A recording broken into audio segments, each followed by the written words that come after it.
Hello, my dear friends. My name is Ritu Tandon, and I'm helping working professionals to become a star performer in their office and a superstar in their lives. आज हम बात करने वाले हैं एक बहुत ही common issue की. वो है to dislike your boss. My boss is a monster. He is a devil, and because of him, I hate my job. आप में से बहुत लोगों ने अपनी लाइफ में कभी ना कभी इस स्टेट को जरूर एक्सपीरियंस किया है. We have people who have quit their jobs, who have left their profession only because they had a miserable boss. और ये बहुत ही कॉमन फैक्टर है जो आपकी लाइफ में आपके वर्क लाइफ बैलेंस को डिस्टर्ब करता है, आपकी लाइफ में स्ट्रेस को बढ़ाता है और बहुत तरह से आपको मेंटल एंजाइटी देता है.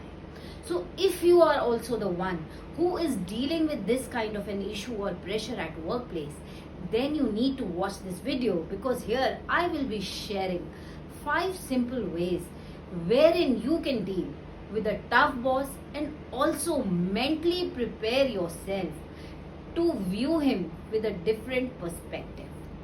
अब बॉस पसंद आए ये एक बहुत रेयर चीज़ है, पर बॉस पसंद ना आए this is a common thing.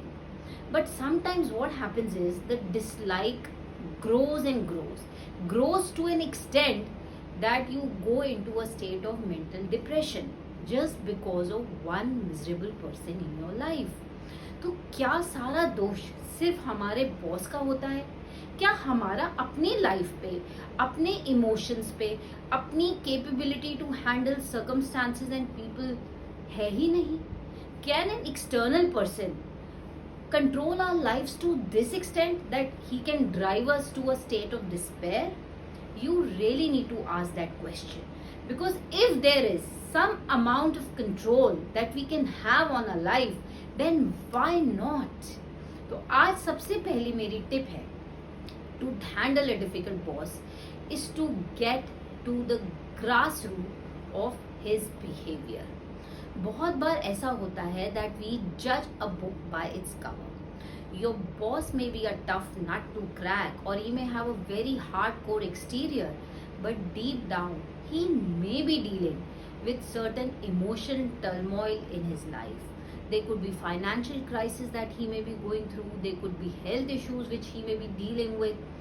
So it is best that don't judge a person only by his behavior towards you. It is always said that any attempt to make peace is much better than going into a state of war. So before you put your weapons down and accept that your boss is a devil, I would suggest कि एक बार आप दिल से कोशिश कीजिए ये जानने के लिए कि if your boss is behaving in a certain way, what is the root cause of that problem? Did he have a bitter experience in office? Is he going through a bitter experience at home? क्या ऐसा कारण है जो उसके behaviour को इतना ज़्यादा govern कर रहा है? Try to emotionally connect with your boss. Try spending some special time other than office with that person to create a bond with him. Try to ask him कि is there anything that he can do or support him in a way. आप पूछ के तो देखिए. Maybe that person is just waiting for you. Maybe that person wants an emotional anchor in office or his workplace. Maybe that person is also looking for a friend in disguise, and you are not able to give him that support which he may be seeking in you. So please try to take that person out of the office premises. Maybe you could go out for lunch or coffee or drink somewhere and just try to talk it out. Because negotiation और बात करने से जो बात बनती है वो किसी और चीज से नहीं. So before declaring a cold war, please try to put your best efforts to trying to find a peaceful situation. आप कोशिश तो करके देखिए. Try to offer him to take him out और her somewhere, just for lunch, few minutes away from office, where he can just he or she can just ease, relax, and maybe talk out the actual problem they are going through. जरूर कोई ना कोई कारण होता है हर चीज के पीछे, and if you are able to crack that, maybe you could become the best of friends. Maybe he could become a guiding force for you or a mentor for you in the organization. तो आप बिना कोशिश करे हार मत मानिए. So my very first tip to you is try to get into his inner mental state. Try to step into his shoes before judging. Try to understand the reason for his unreasonable behavior. And if that fails, then we will talk about others. So अब हम बात करेंगे आज की number 2 tip की कि how to deal with a challenging boss. If you have genuinely tried to connect to your boss, if you have genuinely made efforts to take him out or spend some quality time in understanding each other, in trying to build a relationship with him or her, and it is not working, your boss is like a wall to you, he doesn't open up, he doesn't want to connect with you, and there is no conversation. In such a situation, the best way to deal with the difficult boss who is not open to any conversation or who is not open to understand or listen to you or even address your grievances, in that case, the best tip is to make things more clearer in your head. आप ये सोचिए कि you are a diamond which is going to become the best employee in the organization. How are diamonds formed? Diamonds are coals which turn into diamond under tremendous heat and pressure. तो आपका boss वो एक external force है, एक pressure है, एक unbearable stress है जो आपको स्क्वीज कर रहा है कि आप अपना बेस्ट बाहर निकालें. He is pressurizing you or stressing you out so that the best in you comes out and you come out as a diamond.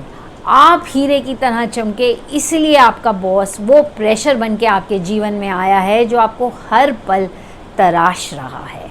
If you think him like that hammer which is creating a beautiful sculpture, then you will take it in a positive way. You will feel कि if he is putting this pressure on me, it is for my own benefit.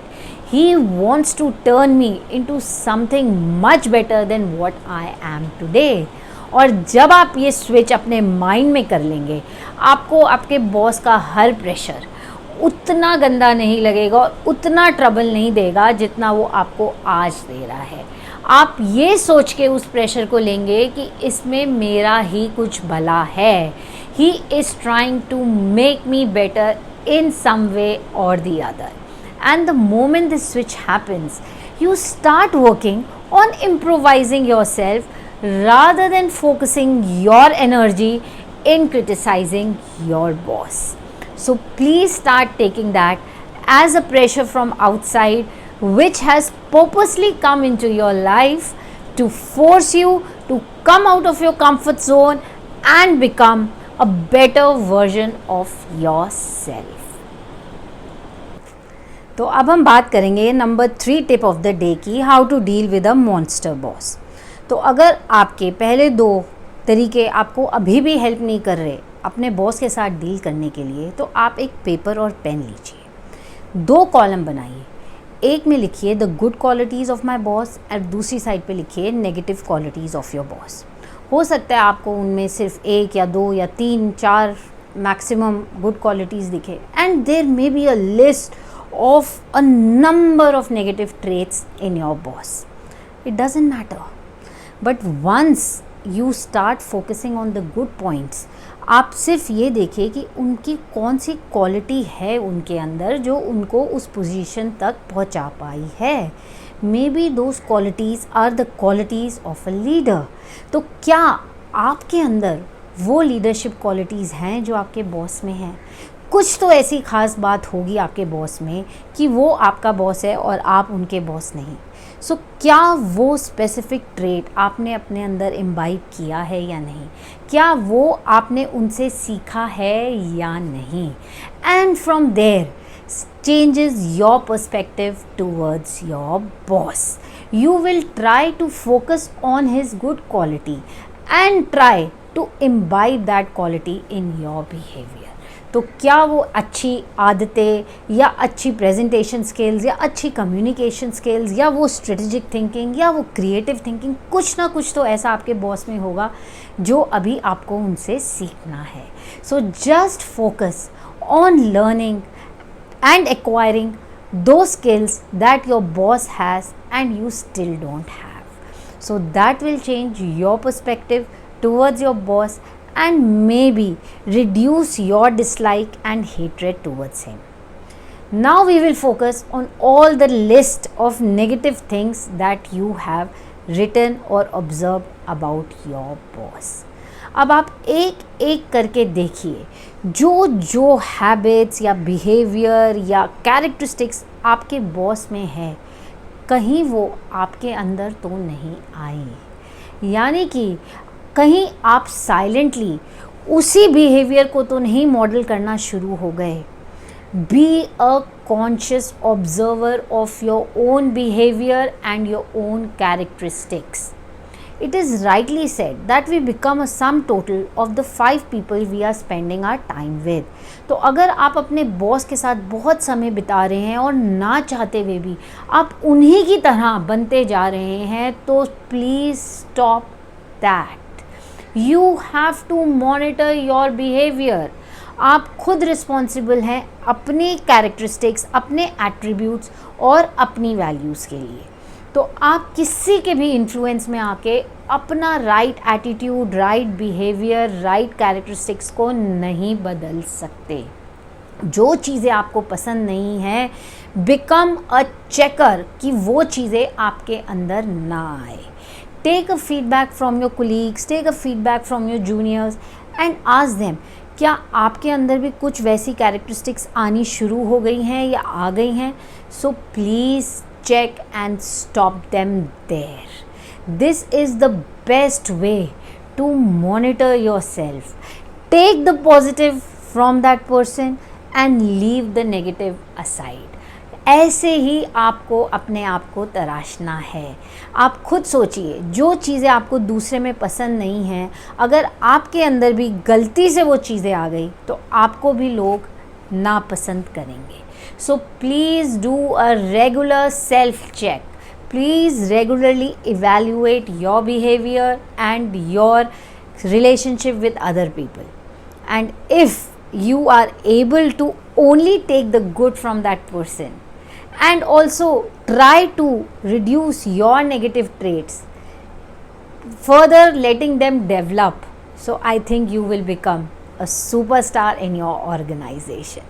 So please, my advice to you is take your boss as a guide or as a reference to check that what you don't have to do and what you have to do. So he becomes comparison for you कि ये चीज़ें मुझे अपने अंदर नहीं लानी और ये चीज़ें मुझे अपने अंदर सीखनी है. So this is the number 3rd tip for you to deal with your boss. And the number 4th tip that I would like to share with you today, that how to deal with your boss, is कि हमें analyse करना है शांत होकर के अपने boss के behaviour को. What we need to do is on a weekend we need to sit down with paper and pen and we have to remember each and every incident wherein your boss insulted you, humiliated you और pointed mistakes. तो आप एक एक करके अपनी हर उस incident को याद कीजिए और लिखिए कि आपके बॉस ने किस किस बात पे आपको डांटा था या आपको आपकी मिस्टेक दिखाई थी, आपकी इंसल्ट की थी. And once you write that down, फिर उसके आगे आप लिखिए कि उसमें what was lacking in your behaviour, कि आपकी एफिशिएंसी, आपकी प्रोडक्टिविटी, आपकी प्रेजेंटेशन स्टाइल, आपकी कौन सी ऐसी चीज़ थी जिसके लिए he pointed out to you. And then in the third column after that write down कि क्या genuinely you are good at that, or is it actually that your boss wants you to improve on that. तो जैसे जैसे आप ये exercise करते जाएंगे you will really get a clarity about yourself. This is not about your boss, it's also about you. What is it that he is pointing out towards you in your behavior, in your performance. तो आप उन चीज़ों को note कीजिए. And then be very honest in judging yourself. If you want feedback, you could take feedback from other colleagues and peers and maybe juniors and check it out. Is there actually anything where you are lacking? तो इससे अच्छा आपको अपनी self awareness के लिए, अपनी self introspection के लिए क्या मौका मिल सकता है. Use that platform to go inward, to look into you, to look on your areas where you could improve. There could be so many blind spots about your own performance which you may not be aware, and this is the best way to put your focus on those areas. Find out and genuinely see. और अगर आपको ऐसे 2-3 points भी मिल गए जहां आपको अपने ऊपर काम करने की ज़रूरत है, take it as your homework, take it way an area of development. और अगर आपको लगता है कि उनमें से कोई भी रीज़न ऐसा नहीं है where your boss is being unreasonable, then may be it's an eye opener for you that you need to stand up for your self respect. You need to say no where it is required. You have to learn to fight for yourself.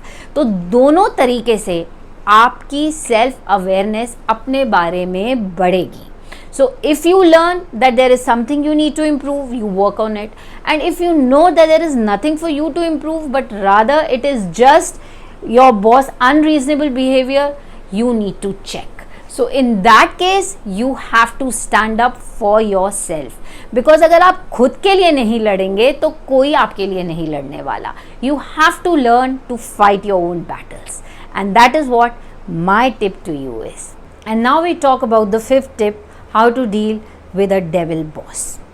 तो अगर आपकी सारे तरीके अपने boss के साथ एक relationship build करने का, अपनी बॉस के साथ एक अच्छी रेपो बनाने का, अपने बॉस को समझने का, अपने बॉस से कुछ सीखने का, अपने को सेल्फ चेक करने का, अपने बॉस और अपने बिहेवियर को कंपेयर करने की हर स्ट्रैटेजी फेल हो रही है, आपके बॉस ने अभी भी आपकी ज़िंदगी में नाक में दम करके रखा है. He is not letting you breathe. He is micromanaging you every second. तो let me tell you, there is something good in this also. क्योंकि आप ये सोचिए कि your boss will not remain your boss for the rest of your life. Situations will change, circumstances will improve. Either you will change your job, or your boss might change your job, or the boss may maybe asked to leave his job, or maybe the boss finds some better position outside, or maybe you get a transfer. Anything can happen. It's a dynamic world. एक जो आपका boss है, he is not like your parent which you have born with and you have to stay with for the rest of your life. Your boss is just a phase in your life. So don't take it too deeply. Just think of him that he has come as a lesson in your life to teach you something. Take the maximum from it, whether it is the good part or whether it is the bad part. अगर आपका boss आपको कुछ और नहीं भी सिखा रहा, आपको बिल्कुल खुशी या सुकून नहीं दे रहा, तो कम से कम he is helping you develop patience, and this is one quality which will take you places. If you can deal with a difficult person in your life, then believe me, you can deal with any difficult situation in your life more easily. अगर आपको अपनी emotions को control करना आ गया, अगर आप अपने boss के बैड बिहेवियर पे रिएक्ट नहीं करते, अपना बैड बिहेवियर बाहर नहीं ला रहे, so you are mastering control over your self, and this will take you places in future. अगर आप अपने ऊपर कंट्रोल अपने बॉस के बिहेवियर पे रिएक्ट ना करके स्ट्रांगली इमोशनली और मेंटली स्ट्रॉन्गर पर्सन बन रहे हैं. So that is the greatest advantage.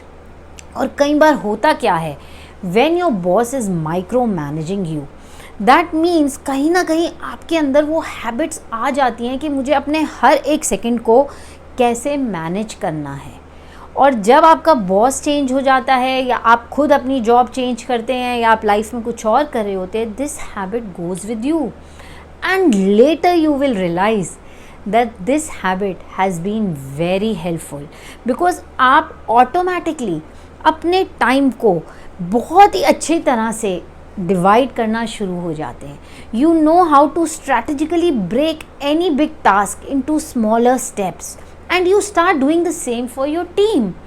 This is how you start prioritizing what is important, what is not important. You start utilizing your time in a better way. तो वो micro management जो आपके ऊपर थोपी गई थी, लॉन्ग टर्म में जाके वो आपको ही हेल्प करने वाली है, because your mind will become trained not to waste time but rather utilizing it in breaking the bigger task and doing smaller tasks, finishing them and making a list of the items that you need to do in your life. So this is one thing that you don't realize at the present moment, but कुछ साल बीतने के बाद जब आप पीछे मुड़ के देखेंगे तो शायद आप कहीं ना कहीं अंदर से अपने बॉस को थैंक ही करेंगे कि शुक्र है, चाहे रोते पिटते मैंने वो सारी माइक्रो मैनेजमेंट की वजह से बॉस की वो सारी छोटी छोटी चीज़ें सीख ली जो आज मुझे इतना हेल्प कर रही है. When you don't like your boss, you try to avoid confrontation with him. And how can you avoid confrontation with him? By improving your work. तो आप कहीं ना कहीं अपनी प्रोडक्टिविटी, अपनी एफिशिएंसी, अपनी क्वालिटी को इम्प्रूव करते हैं, क्योंकि आप नहीं चाहते आपका बॉस फिर से आपको इंसल्ट करे या आपकी काम में कोई दोष निकाले. So in that case what is happening is that because of your bad behavior, forcibly you are improving yourself. तो please stress मत लीजिए. Your boss is not a permanent factor in your life. He should not become a reason of your depression or any kind of stress or despair moment in your life. Rather, you should take him as an opportunity to grow, improve, learn, improvise and progress. Hope thinking in this specific way will help you deal with your difficult boss in a much better way. I would be really happy to hear your views on this, and if you have any more suggestions, please let us know. Please share your views and follow us and follow our channel to learn and hear more problems of people who are working and also managing their homes. With this, again promising you that I am there to help you become a star in your office and a superstar in your life.